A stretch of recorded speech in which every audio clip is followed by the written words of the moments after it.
So we're gonna jump into these questions right now, and the first one comes from my man, Mr. 1989, and his name is Michael Rigsby Jr.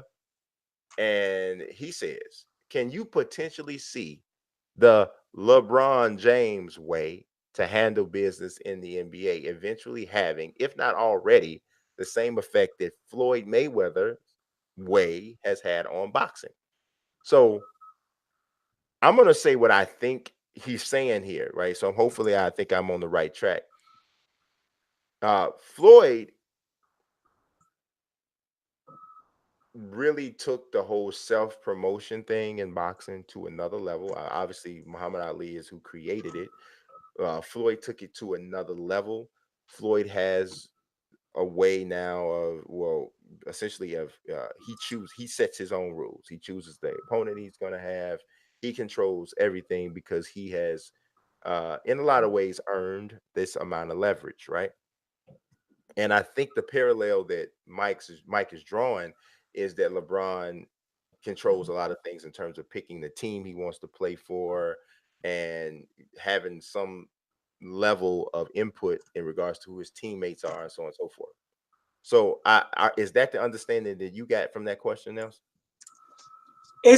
It's tough because the situation that Floyd is in, right? It's a highly individualized sport. So Absolutely. this is more comparable to say if Serena Williams um, took off and was, or Tiger Woods, who's another comparison. If there's a talent drought around them, these like individual sport people, the opportunities that they have explodes, and we've seen it with all three of those people. In the NBA, it's a different relationship because the bigger the individual players gets to date, the bigger the sport gets, right? Mhm. So the big for me, the first time I recognized individual players was Larry Bird and Magic Johnson Mhm. in terms of them being on commercials and taking over as a name you heard all the time. Then the next time was obviously Michael Jordan, then you Mhm. got Shaq and Kobe and Iverson and LeBron, right? In terms of the absolute top of the line biggest names. Those are the ones off the top of my head that were like the biggest. Right. And in basketball, each of those players made the sport bigger. It never took over the sport. It never even threatened to take over the sport. The sport just kept expanding. So I don't think it's really comparable. Yeah. I don't think it's comparable for a lot of the same reasons that you presented. We're talking about a individual sport where the matchmaking, which I think is a big part of what we're talking about, is not really governed or standardized. You know, there's a negotiation that has to take place before Floyd fights anybody. There's no major governing body that says, "Oh, where if you are the champion." I mean, championships are absolute in these team sports, and they're not absolute in boxing. And because a person can be the most powerful and the most influential and even be viewed as the best fighter without actually having a championship. And that doesn't exist in team sports. And because of that, the whole balance of power, the whole process is different, right?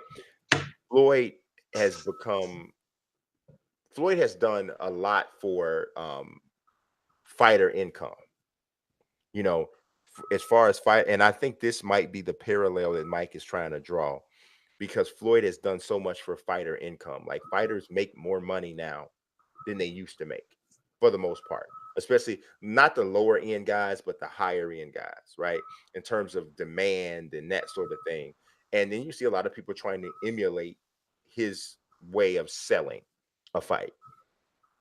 So, and I think what he's saying is, well, LeBron choosing teams and the whole super team dynamic. I think he's kind of tying that into LeBron. And if you're so powerful, or if you're so influential as an NBA star, then flex that muscle.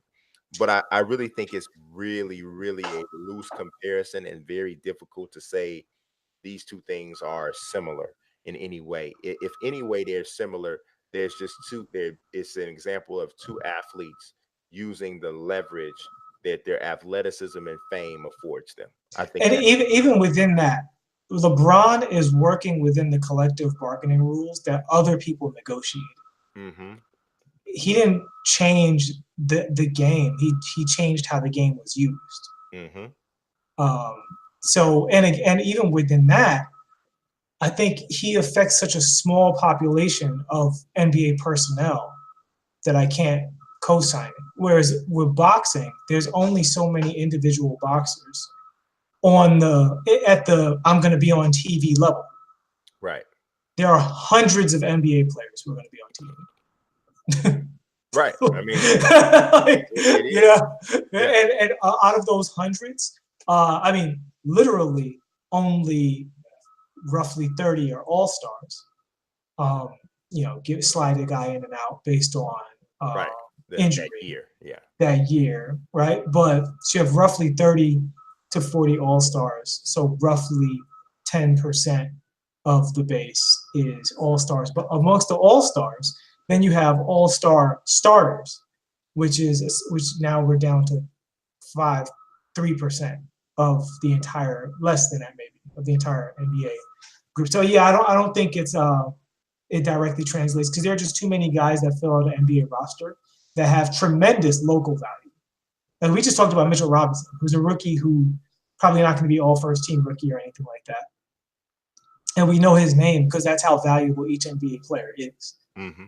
And in New York, he has that value. LeBron, I don't think is changing anything for guys like that. Not to the level that Floyd is.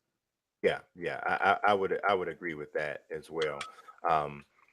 So yeah, like I said, I think it is a loose comparison at best.